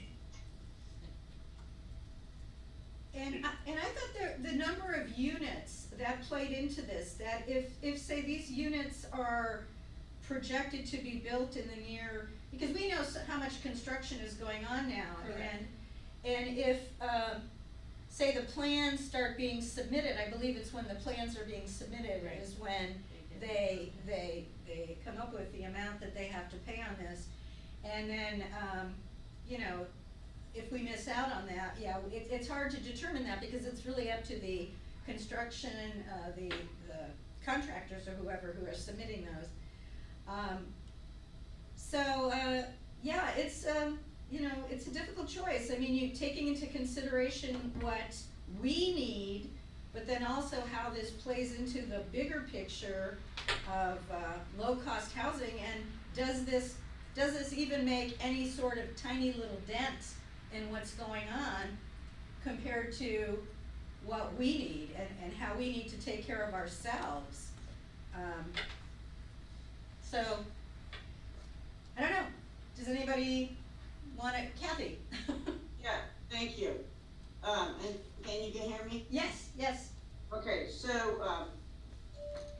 I think there's two interesting, slices here. Thomas Ellis, who is a political commentator, considered, I think, very savvy on the legislative scene in Sacramento, just posted an article saying that the people who have been able to work from home have typically been employees with high skill levels for major corporations. And now those corporations are going, oh, wait a minute, maybe we don't even have to have them come to work physically. We could just continue this mode of interaction, of working. That includes my granddaughter, who graduated from Chico State and now works for the New York Times in New York City, works out of her apartment, and she runs communications. My grandson, who graduated from UC Davis with honors, he works for the solar company, and he is working out of his apartment. So what Ellis presented is a number of these high-rise business buildings may turn their quote-unquote pricey properties over to residential. You won't see it coming. They won't have paid residential fees. They will have paid the much lower quote-unquote commercial building fees. But he's saying that may be where we actually see a housing spurt out of this instead of what everybody's projecting. But we only get one chance, and I think it's critical that we uphold our commitment to the voters who approve the bonds. If we don't have matching funds, we're not gonna be able to do the work that we said we were gonna do. And the context of that is, that's critical for us. Our building expenses have gone up as well. And I think Julie's told us that every single time. The pressure on the workforce has been the same pressure on us. So I really think it would be a huge financial mistake to back off, because you're gonna wait 2 years. And what will be built in that amount of time is a significant harm to our developer fee pool that we use in so many ways. Okay, well, we've had a lot of back and forth on this. How are people feeling? Is anyone ready to make a decision here? Julie has asked to weigh in. I'd like to hear from her. Sure. I just wanted to add, kind of tagging on to what Dr. Kaiser just said, that we've made a promise to our voters that we're gonna leverage their local bond dollars as much as possible. With Proposition 13 not passing last month, it will be quite some time before we see any state funding coming our direction for the projects that we are currently applying for state funding for. So every little bit helps. Developer fees don't really compare to the amount of funding that we do get from the state when they have the ability to sell bonds. But every little bit will help us to make progress in our facilities master plan, and we've made a huge commitment to our community to do so. Yeah, so, while I feel that, there's been too much taxing and keeping taxing people, and people are getting sick and tired of it, it's still something that in this case, we need to use the funds that are all available to us, and this is funding that's available to us. So as much as I feel for the people who have to come up with this when they're, with a new house, I determined that I am in favor of it. So I'll put myself on record of saying I'm in favor of it now. And I don't know, if there's anyone who wants to make a motion. I'll move I'd like to make a motion. approval of resolution number 1505-20. Second. Okay, so we have a motion. If before you vote, you may wanna make sure that there are no other public comments and then close the public hearing. Okay, alrighty, are On- there any Do we other need to further comments by the read- public? I think Tom? Tom, I'm Do we sorry. need to read the letter? Do we need to read the letter we received into the public record, or is it in the public record by virtue of having been emailed? It has been sent to each board member, but we most certainly can read it for the benefit of the public. I wanna confirm that I did read the letter that was submitted. Okay, So did I. okay, I can read it. I if- would like you to read it. Okay, so I'll go ahead and read it. This is from the Chico Builders Association, and it's dear members of the school board. On behalf of the Chico Builders Association, we request you take no action on raising school impact fees at this time. Chico Builders Association represents the builders, developers, suppliers, and professionals of the Chico residential building industry. We advocate to make building affordable for the home buyers and renters in Chico. Right now, the residential building industry is faced with many unexpected additional costs. The workforce shortage, compounded by the campfire rebuild, has meant some construction trades are causing schedule delays. COVID-19 has added costs, further reduced workforce, and stretched utility installation schedules beyond budget allowances. Materials are bottlenecked due to production shortages and worldwide shipping backlogs. For many builders, the additional fees of $300 to $550 per unit on top of everything else will likely hurt their ability to finance, and they will hold off with building new units. Families need housing right now. Increasing the cost to produce a residential unit, whether it be an ADU, single-family home, or an apartment, could likely mean that unit does not get built. Exactly. Yeah. These are not business as usual times. Holding off on housing construction will make things worse for Chico's housing affordability and housing shortage. Considering the still unknown impact of the campfire on our school population, the fact that development impact fees are an element of the high cost to build, and that we are in the middle of an economic freefall due to the COVID pandemic, we believe this is the wrong time to increase development fees. And then it further states, if you elect to increase fees, please delay the effective date until at least January of 2021 instead of June 2020. Thank you for your consideration in these trying times. Sincerely, Chris Giampoli, President, Chico Builders Association. Thank you. So, I mean, there are very valid points that are brought up in that, and it's very hard to disregard those.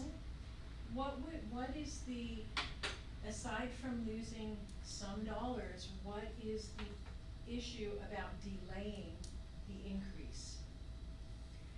How Well, many I think- dollars are we talking about? I don't think anybody can really say. Yeah.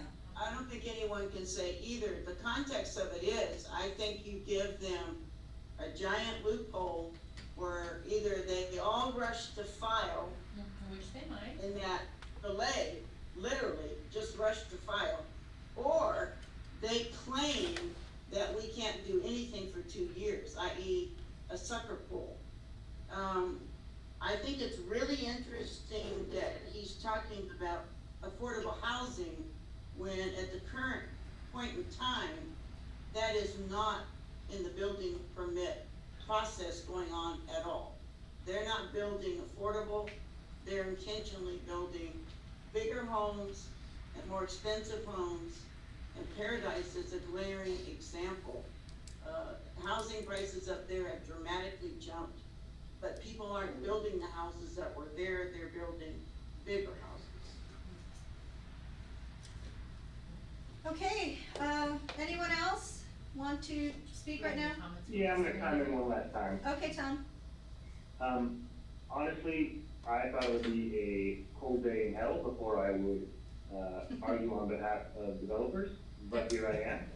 I hear what you're saying, Kathy, but, there is a huge housing shortage, that issue hasn't gone away, and any additional unit will bring prices down, as in some of those.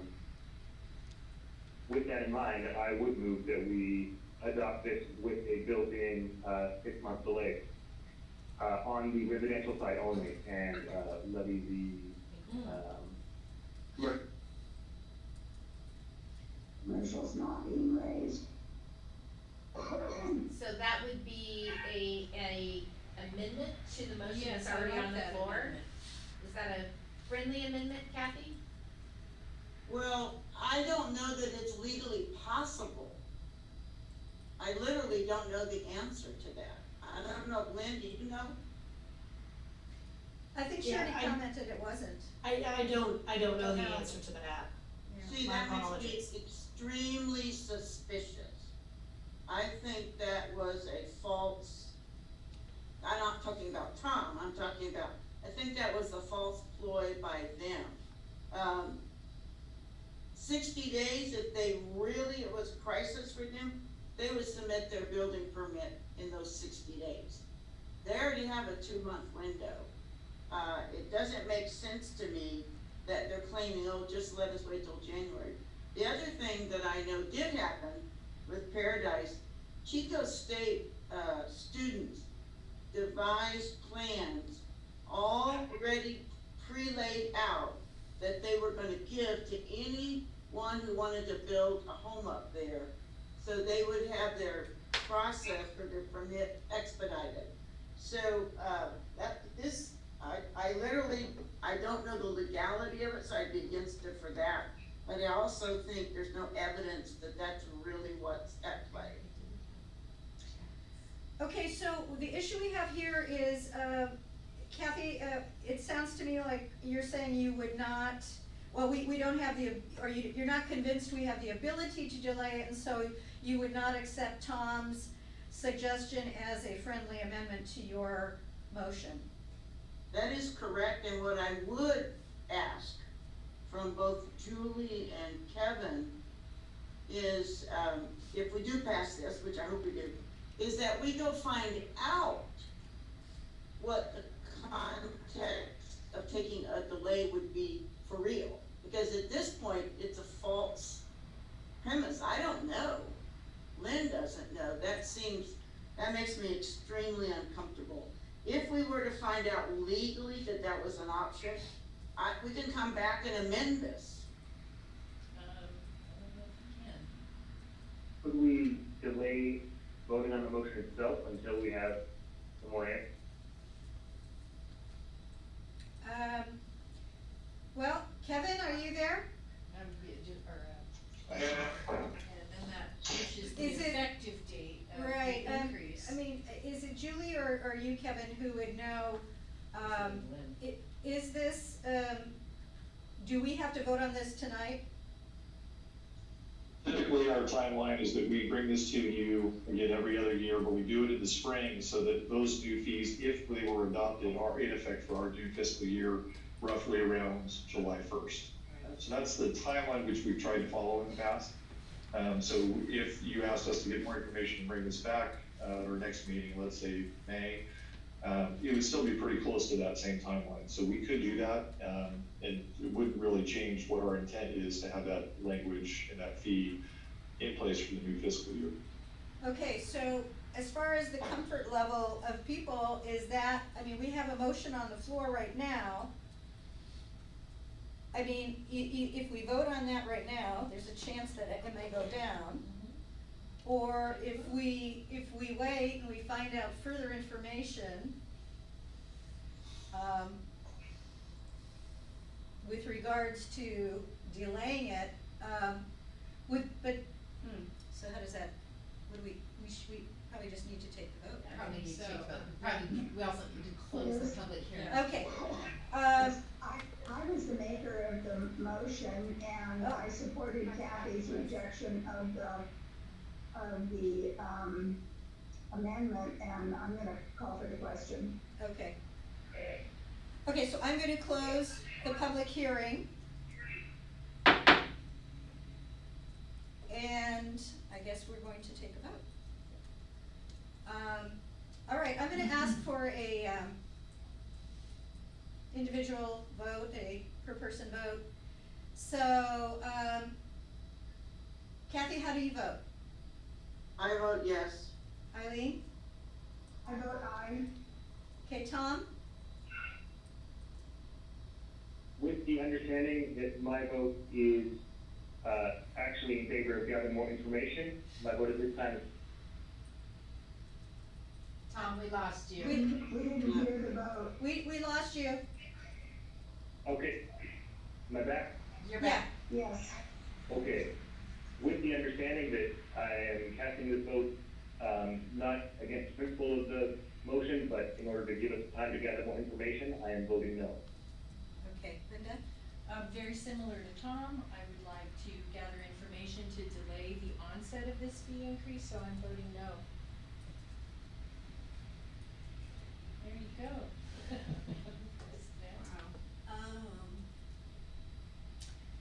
Okay, Liz, you have to vote. I'm aware of that. What's the date? May 6th is our next board meeting, so there's the potential to bring that back at that time with more information. Okay, with the, thought that I would like to bring this back on in the May board meeting, I would qualify that by saying that myself, and it sounds to me that the other two board members who feel the same way, would like to get a little bit more information if there could be some modification to the terms of this resolution. Yes.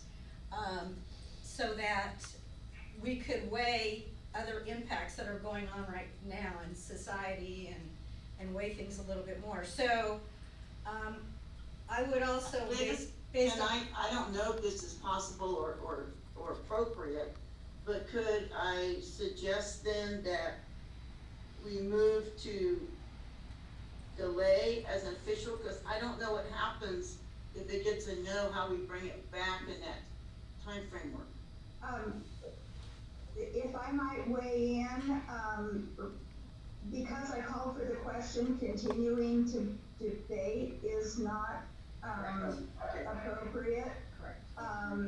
If it goes down and is not approved, someone who voted on the side of the, oh, no, that's not true. It has to be brought back by someone in the majority if it passes. So I think there can be a motion made that we bring this back at the May 6th board meeting. And if the board votes for that, then we would come back as a action item for the May 6th. board meeting. Kathy? But you first need to finish this vote you started. Okay. Would you consider withdrawing your second and allow me to withdraw my motion? Yes. Thank you. I withdraw my motion to approve.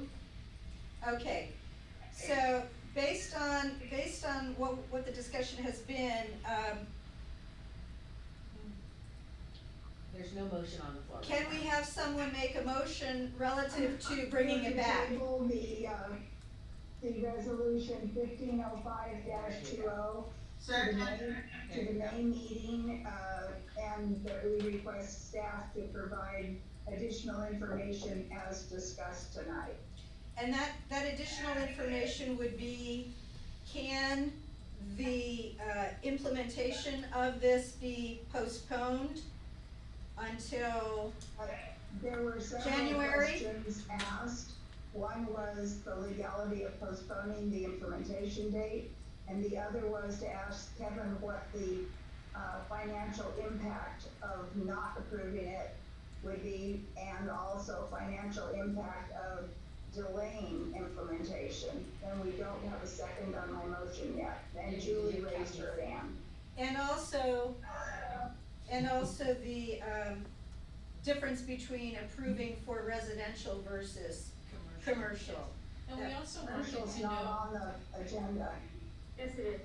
Oh, it is? I'm sorry, we also wanted to know what the last increase was. I was I think misreading the, Eileen brought up. resolution. Yeah, and if we could get the amount of the last increase, that was another piece of information that people wanted. Okay, second, Okay, so there's a motion by Eileen Robinson, a second by Dr. Kaiser. And this motion has to do with putting this, agenda item on the May May sixth agenda. sixth agenda with, Excuse me, I have to interrupt, I'm sorry. It needs to be at a regular meeting, so it'll have to be the regular meeting Oh. in May, not the special. okay, thanks. okay, the regular meeting. And, the questions to be answered would have to do with, the postponement of implementation, what the last increase was, whether the, commercial, properties can be separated from the residential properties, and, Whether we can, I'm sorry. is that all? Financial impact of the delay. And the financial impact of the delay, if it was delayed for a period of months, what the estimated impact would be. That's May 20th. Okay? Are we, do we I fully just wanted to be- understand this? Yes. Just want to be clear with Eileen's point about the financial impact, we're gonna have to base that on some projections. So Yeah. we'll do that for you, but we'll show what the projections would be over the next 6 months if it was delayed, and if it was not increased, what that over a 2-year period would be. And we'll show you what those assumptions are related to the number of permits, for example. So we'll be able to provide, I just want to point out, it will be based on some level of projection. Okay, Thanks, Kevin. understood. Okay, so now we'll, take a vote on this. All those in favor, please say aye. Aye. Aye? Aye.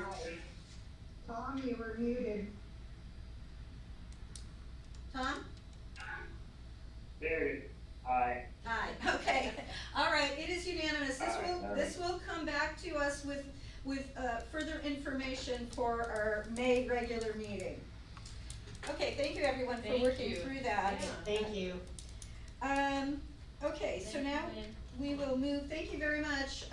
We will move to, 2 is to be pulled.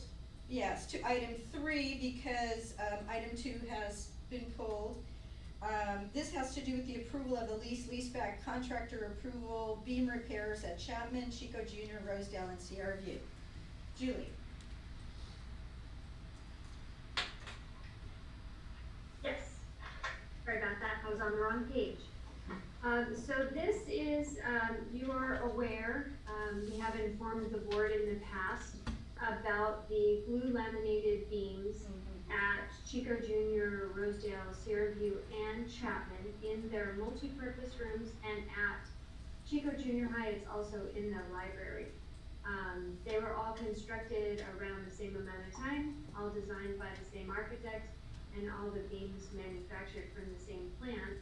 And they are aging, and they have reached their useful life, and they need to be supplemented now with steel apparatus applied to them, basically taking over the holding up the building for the beams, supporting it. We have been working on these projects. They are very complex, and we have been working with the architect and structural engineer for quite some time, also applying for rehabilitation grants from the state to assist us in paying for these, because as you know, there was no funding identified for these projects because we were not aware that we were going to be spending money on them. Our first step needs to be to bring in a contractor, a leaseback entity, to help us to determine the means and methods for doing this work. It is not common work, and the company that I'm recommending is United Building Contractors. They are one of the companies that's been pre-approved in the contractor pool by this board in the past. We are recommending them because they have similar experience at the Pleasant Valley High School Varley Gym. They have performed 2 beam repair or wood truss repairs in the structure. And so that's why we would like to work with them on this project. So we're bringing forward to the board for you to approve them as the lease-back entity. Then we will continue to dig into the means and methods for making these repairs, and we'll bring back pricing to the board for approval before we proceed with spending any dollars toward those repairs. Okay, And this is Kevin, I would just add to this that, this work is gonna be done, kind of piecemeal as well over time. So, as Julie stated, we can bring those, guarantee maximum prices to you, so you have an understanding of the real cost. okay. Any questions? Julie, I thought we had done beams before, but I must have been thinking of the trusses at PV. But we've known that these were, kind of aging for quite some time, correct? Yes, and we've been working with the state architect's office and the structural engineer. That's right. To come up with a way of adding these steel, implements Got to the beams. I think based on what we've learned, there's a lot of buildings in the state of California, school buildings that are likely, going to have this happen. Oh, And wow. these things will need to be done, but as what's become kind of common, we are blazing the trail, and the first one's down the pipe. Good, So, Julie. we're getting to, learn how to do this. Wow.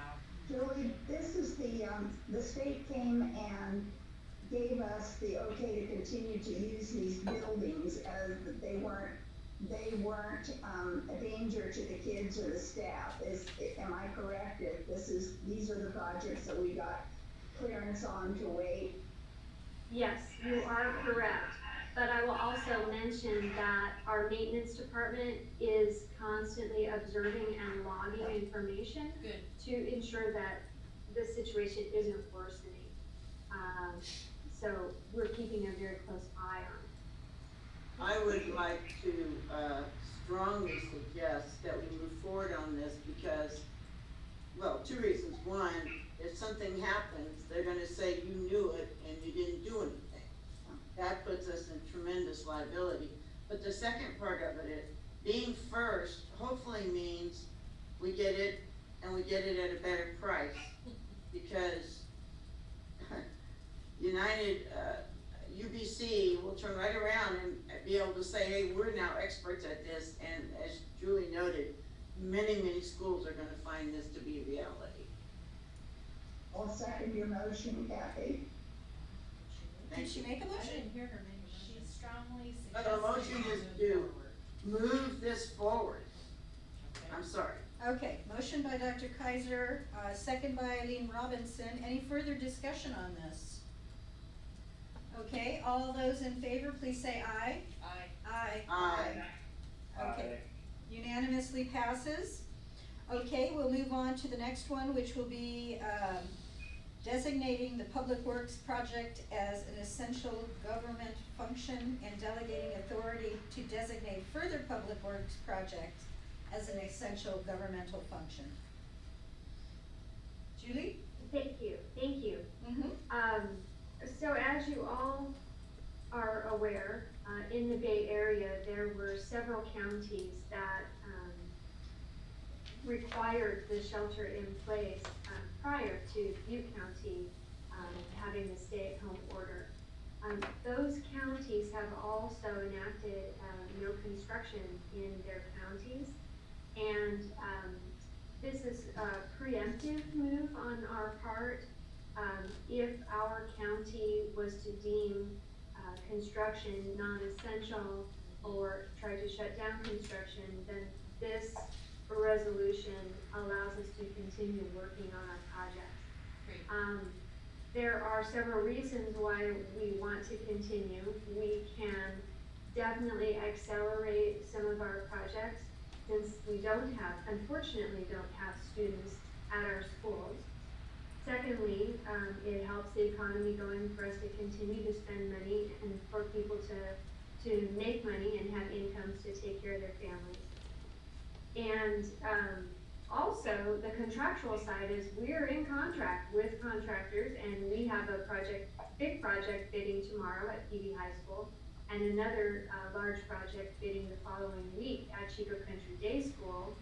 And we need to be assured that if we're gonna enter contract, that we're going to continue to work. There is liability for us to delay a contractor once we've entered contract. So that's why we are bringing this forward for your review and approval this evening. I move approval of resolution number 1506-20. I'll second. Okay, I'll motion. second that. Oh, motion by Eileen Robinson, second by Linda Hovey. Any further discussion? Okay, all those in favor, please say aye. Aye. Aye. Passes unanimously. Item number 5. Exemption of the Okay. oh, I'm sorry. Keep going, resolution- Julie. Yep. Go ahead, Julie. Okay, so this one is, standard operating procedure on all of our projects. We exempt ourselves from the City of Chico zoning ordinances. As you know, we are in escrow on the Fair Street property. We are working on plans for infill and development of that property. The superintendent and the assistant superintendent of business and I have met with the City of Chico, and they, are going to work with us on this project. We're going to communicate with them very closely as we work through our development. However, they also suggested that we submit, this, exemption as usual. So that's why we're bringing it forward at this time. Okay. I move approval of resolution number 1504-20. Go Tom. He has to take himself off mute first. What if I don't wanna second this one?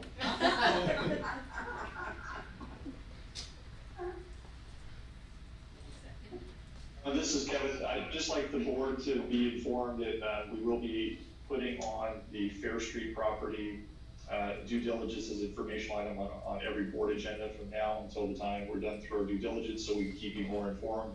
We haven't done that yet because we were still working on some of our studies and working with the architects. We didn't have a lot to share, but we're starting to see a lot of that information come to fruition. We want to definitely keep you informed, so that will be kind of a standing agenda item as we move forward. Thank you, Kevin. Okay, I have a motion by Eileen, but I do not have a second yet. Tom. Oh, I thought I seconded that already. I'll second it again. All Okay, right, second by Tom. Third, Tom yes. Lando. I second the motion. Okay, any further comments or, all right, all those in favor, please say aye. Aye. Aye. Aye. Okay, passes unanimously. Number 6 has to do with the Phase 4 Master Plan Project, Pleasant Valley High School Multipurpose Room, Career and Technical Education Project Bid Approval. Thank you. Saving the best one for last. Unfortunately, we hoped to have bid this project last Thursday. However, we had to delay the bid because we had to get some critical information out to our bidders. So it is bidding tomorrow at 2 p.m. We do want to get started on this project as quickly as possible. So tonight we're asking for pre-approval of the lowest responsive bidder, given that it is within, the bid is within our budget that I've outlined. And I have to make a correction to the planned sources of funding. As one of you pointed out, I failed to include the CTE funds of $6 million that are contributed to this project. Great. So, that means the Measure K funds are reduced to $21,400,673,000. So we will, the overall total still remains for a total project cost of $27,673,000 for your approval tonight. Julie, can you remind me, the architects, is it Rainforth Grau or Russell Galloway? I always get RGA confused. Yeah, me too. This is Rainforth Grau, Okay, out of Sacramento. very good. I'd like to move approval. Okay, Second. Motion, by Linda Hovey, second by Dr. Kaiser. Any further discussion? Very excited about it, that's for sure. Okay, all those in favor, please say aye. Aye. Aye? Aye. Okay, that passes unanimously. Thank you, Julie. All right, thank you. We will entertain any items from the floor at this time. Once again, if the public would like to make a comment, please email us at publiccomment@chicousd.org. Okay, Also on the agenda. okay, and while we're waiting for any of those to come in, do we have any announcements? Just wanna again thank our awesome staff for all the work they're doing to get us Yes. through these times. Yes. It's truly been amazing. Yes. Yes. Okay, so Erica, are you the one who sees any emails? There are no public comments at this time. Okay, no public comments at this time.